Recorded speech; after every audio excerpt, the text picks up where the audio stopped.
Chapter 17. I instructed Rave to follow me back to the cave. I could hear some moaning and groaning as we walked closer to the entrance. My walk turned into more of a run. "Sarah, what's wrong?" "Ellis, I'm having some bad pains in my stomach and I'm having some spotting." "Spotting? What the hell is spotting?" I yelled as I fell deeper into a panic. "Ellis, I'm bleeding down there." "Oh, hell, that can't be good. Rave, help me get her to the car." I grabbed Sarah by the arm, and Rave latched onto her other arm and winked to Sarah like everything would be okay. "Ready? Lift," I commanded. Sarah moaned loudly. We swung an arm over each shoulder and helped her like a football player to the car. Sarah's dismay became quite a bit louder as we walked her to the car.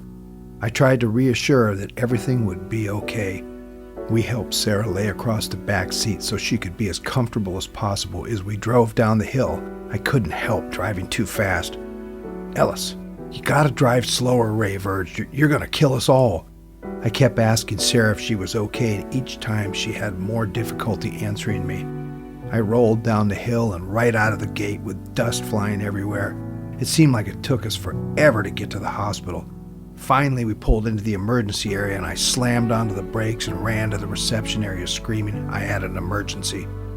A nurse and a few doctors came running out asking a million questions from all directions. I could only really get out that Sarah was having a baby. Everything happened so fast that she was gone in seconds to the emergency room. The nurse asked if I was family and I shuddered back, not exactly. "Then, sir, you'll have to wait here." I stood in a stare for a minute and forcefully blurted out, "I'm that baby's father, and we're getting married, so I am related to that baby." "Okay, sir, then follow me." Rave stood back by the waiting room. "Sir, what's her name?" "Sarah," I answered.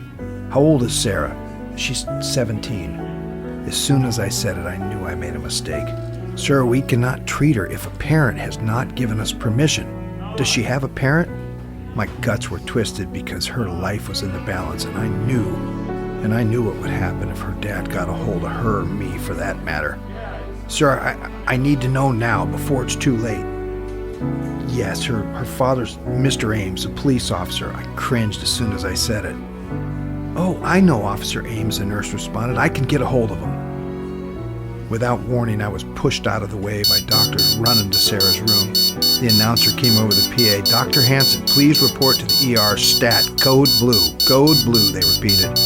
Everyone seemed in such a panic.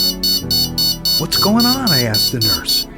"No, I want to know what's going on. Sir, I need you in the waiting room," as she pushed me toward the room. Rave put his hand on my shoulder and pulled me toward the waiting room. "Don't worry, Auntie. I'll take care of him." "What did you say, Rave?" "Nothing, Ellis. You need to come with me. Let them do what they can for Sarah." I could hear everyone frantically running around the room where Sarah was. Everything seemed like such a blur, but somehow I could hear everything they were saying. I heard someone say, "I have no pulse." My heart started to beat faster, as if it were beating for the both of us. I clasped my hands together and tilted my head down. "Lord, please don't take her from me. Please, hear what I'm saying to you. Take me instead. Lord, I have not had a chance to tell her that I love her." I could hear a long beep tone and someone said, "We're losing her. Nurses, please start CPR. We have to make a choice, people, her or the baby. She's simply losing too much blood." I got up and walked to the door of the operating room. I could see Sarah on the table. She looked lifeless as they worked on her. I didn't care anymore, so I pushed my way into the operating room. "Security! Someone call security," the doctor ordered. I grabbed Sarah's arm and pleaded with her. "Please don't die. I need you. Please don't die. I never had a chance to tell you how much I loved you. Sarah Ames, I love you." I gently shook her and told her again. The nurse empathetically said, "Sir, I don't think that she hears you." "She needs to hear me." "No, you can't leave Sarah." Sarah closed her eyes. Sarah, I need to tell you that I love you." I put my hand around Sarah's and a tear rolled down my cheek. I could see that she had little or no fight left in her. Sarah! The tears streamed down my face, and somehow I knew she was gone. I put my head on her chest. People, we still have a baby to save here. Security showed up and grabbed onto my arms. I was just numb. I don't even remember being pulled out of the emergency room. I sat in the waiting room next to Rave. Rave, she's gone. Rave put his arm over my shoulder. Ellis, you two will see each other again. Oh, don't give me that heaven crap, Rave. God took her from me and now I have nothing. I never had a chance to tell her how much she meant to me, how much I loved her. Ellis, you need to get out of here before her father shows up, or you literally will have nothing. I don't even care anymore, Rave. She's gone. You better, because someone will need to take care of this baby. Let me ask you a question, Father. Do you believe that you pay a price, maybe for things you did in another life? No, Ellis, I do not. However, I do think that the Lord has a master plan for all of us. Sarah's time had come, and sometimes it just doesn't make sense to us. You should rejoice in the fact that you felt Sarah's love at all. It was a gift from God. Honor her existence by rejoicing in your time with her. The father reached over and put his hand on mine, giving me a little squeeze. Son, what happened with the baby? Rave continued to lean on me about Mr. Ames and the fact that he would be arriving soon. Ellis, you gotta leave now or it'll be too late to help yourself at all. I slowly stood up. Rave, will you let me know what happens with the baby? Yes, I will, Ellis. I walked down the hall toward the exit. My legs were numb. I could feel nothing as each foot hit the floor. I reached the exit door and stopped because I knew my next step was so final. I would never see Sarah again. Ray must have been watching me because he walked over and said, "You have to go, Ellis," and gave me a push just enough to get me out the door. I walked over to Rave's car and got in and turned the ignition. I sat for a second. I could see Sarah's father pulling into the parking lot. Quickly, I ducked down and watched him run into the waiting room. I put the car in gear and slowly drove away. As I drove, I started to replay my time with Sarah in my head. How many times I wanted to tell her that I loved her. Suddenly, I began to feel a bit of a panic because I realized that I had left the book up in the mine. A sense of panic snapped me right out of my daze. I headed right to the mine to get the book. Once I arrived at the mine, I looked around to see if anyone else was around.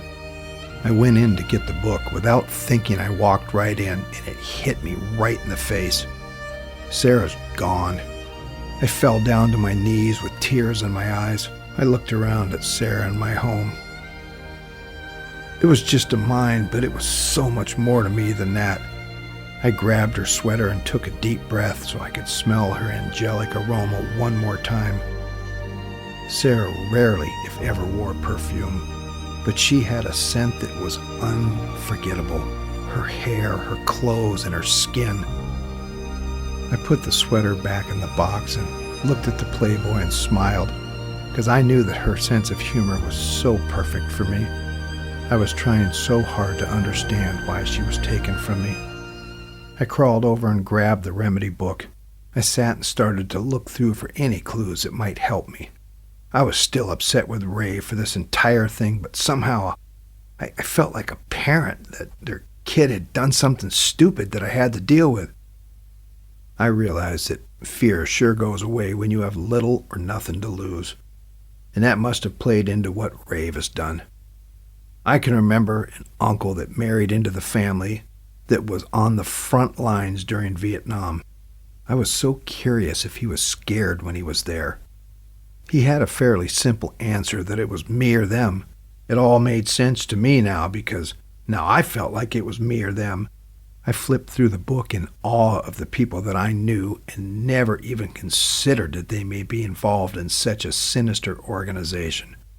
And that I was glad I never crossed these people, for I would surely be dead. I would have thought that Mathers would have been the first to line up against my picture. But the book did not indicate that this was the case. I flipped past the picture section to some folded papers. I grabbed the big page and opened it. strange. It was some sort of handwritten map with strategically placed circles and various markers. None of it made very much sense at first. I scrutinized the map and located what I thought was the cemetery. I took the map and walked outside, looking in every direction of the cemetery, maybe hoping to match something up. I turned the map in every direction, and still it didn't make sense. I looked at the map again for anything that might identify what I was looking at. As I fine-tooth combed the paper, I noticed a faint math equation in the corner. The best I could make out, it said 14 divided by 2 plus 6 minus remedy. Minus remedy? What the hell does that mean? I thought. I started to do the math. 14 divided by 2 equals 7, and if I add 6, I have 13. And finally, if I subtract remedy, I'm left with 7. I just figured a number for each letter might offer some information. I didn't suspect I'd get too far because algebra and I didn't get along. Anytime I had to find the variable, it was pretty much a conversation and blah, blah, blah. I again looked at the map and there was a small 7 on the map pointing to a circle. I looked at the map and began to count the number of circles. I counted 14. I looked around at the mine area and thought, I bet the number of mines is pretty close to this number. I started walking and counting, and before too long I realized that the circles were a layout of the mines. I again matched the map to the cemetery, and it all made sense now. I only needed to locate number 7. I looked at the map and walked to where I thought the mine might be. And lo and behold, there was good old number 7. The entrance was heavily boarded, not easy to open. I pried at the boards one by one and made a hole big enough for me to climb through. When I climbed through, I could see that this mine was different because it had a definite walkway leading to somewhere. It didn't really have the rounded top of the others. I could see on the wall that there was some sort of torch or something that was used to light things up. I needed fire, which instinctively made me reach for my pockets. I reached in and pulled out the contents. Yes! I have Sarah's lighter from the basement. I grabbed the torch and lit the cloth on the end of the stick. As the end of the torch ignited, I could see actually pretty well. I started to walk forward cautiously, looking for any clues, or maybe even traps. I didn't know what I expected to see, but at this point, nothing would surprise me. I walked for what seemed to be about 50 feet and came to a complete dead end. I put my hand out, palm up, as if to say, okay, what now? I turned and looked for any clues, but just a dark hallway leading to nowhere. In frustration, I turned and took a kick at the wall with my foot. Dirt fell to the ground from the top all the way down to the bottom. That's strange, I thought. I kicked the wall again and the same thing happened, only this time I could see some sort of handle sticking out. I grabbed the handle and pulled. It slowly began to open. I took my torch and tilted it toward the door, casting some light through the crack of the wall and the door into the cavern, revealing some sort of room. I pushed the door all the way open and started to walk forward. The torch began to burn spider webs that covered the entrance of the door. I moved my torch back and forth to get a better view, and I realized that there were bodies stacked up all the way around the room. I rubbed my face with my hand and then pulled my shirt up over my mouth and nose so I wouldn't breathe in anything nasty, and to attempt to avoid the pungent odor of decay. I walked forward cautiously, moving the torch to see each side as I walked. Some of the bodies were more rancid than others, and I looked at the faces to see if I knew anyone. As I walked, I knew without a doubt that this belonged to Remedy because I could now see Mathers and Clarice. God, it looked like some sort of Holocaust picture I'd seen in school. There were just bodies everywhere. I walked to the back of the room and I could see that some wood boxes were stacked against the wall. The boxes had the anvil latches on them, so I turned each latch and opened the top of one of the boxes. I couldn't believe it. Jewelry, cash, coins, this all seemed to be the personal belongings of the dead. I reached in and grabbed some papers. I wedged the torch between a few of the boxes in an upright position so I could have enough light to see. I opened some of the papers, and it was just identification and blank account information for people I didn't know. I could see a passport, so I grabbed it and read who it might belong to. Egbert Page, the passport read. My feelings were true that Remedy had been involved in my grandfather's death. Startled, I turned around, cranking my head in time to see that the cavern door had been pulled shut. I could hear noises outside of the door, and then they stopped. I ran over to the door and forcefully pushed in the open direction, not an inch, almost like it had been locked from the other side. I pushed again on the door and couldn't move it at all. After getting the torch, I shined its flame to the inside of the door and could see deep grooves in the wood, and also something lodged in the wood. I grabbed the small piece and removed it for a closer analysis. Quickly, I dropped it when I realized it was a bloody fingernail, probably from one of the people that tried to claw themselves out of here and couldn't. My torch was beginning to lose its flame, so I ripped part of my shirt off and wrapped it around the end of the torch. I could see that the shirt wrap was stifling the flame, so I blew on the end of the torch to revitalize my fire, but I could only watch the flame go out. I now stood in complete cryptic darkness, wondering what, if any, chance I had to rise from certain death. I took my lighter out of my pocket, used my thumb to strike the flint to generate a spark, so I could have relit my torch. I flicked the core cylinder on the lighter until my thumb was raw, but no flame. I stood in the cavern, racking my brain about what the great Houdini might do in a set of circumstances such as this. Without the possibility of magic, I thought maybe I should go to Plan B. Plan B was to use my imagination. I knelt down and felt around until I found the bottom of the door. I dug my hand in the dirt until I could feel that there were about 2 or 3 inches of the opening on the bottom.